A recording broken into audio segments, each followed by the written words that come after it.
रामराम मित्रांनो, मी सांगोल्याकडून सांगलीकडे जात आहे आणि हे घोरपडे गाव आहे. तर पेट्रोल पंपाच्या बाजूला इकडे मागे पेट्रोल पंप आहे.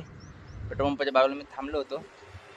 तर ह्याचं नाव ऋषी आहे आणि याला सोनू म्हणतात प्रेमाने.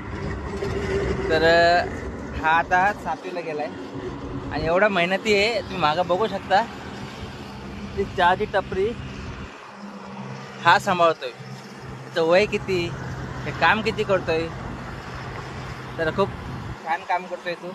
आणि चहाची टपरी सांभाळतोय. खूप मेहनती आहे तू. खूप पुढं असेल. असं नको, काय बोल ना. किती वाजता उघडली टपरी तू? किती वाजता उघडली टपरी? किती वाजता उघडली तू? 5 वाजता. सकाळी 5 वाजता? अरे बापरे, सकाळी 5 वाजता उठून तिने टपरी उघडली. माझ्याकडून 5 वाजता उठणं होत नाही. मी रोज 8 वाजता निघतो. आज ठरवलं होतं का मी 6 वाजता तरी निघन, तरी आज मी 6 वाजता नाही निघलो. आज उलट 8:30 वाजले. 6 वाजता निघायचं 8:30 वाजले आणि सकाळी 5 वाजता उठून टपरी उघडतोय भाऊ. खरंच खूप मेहनती आहे.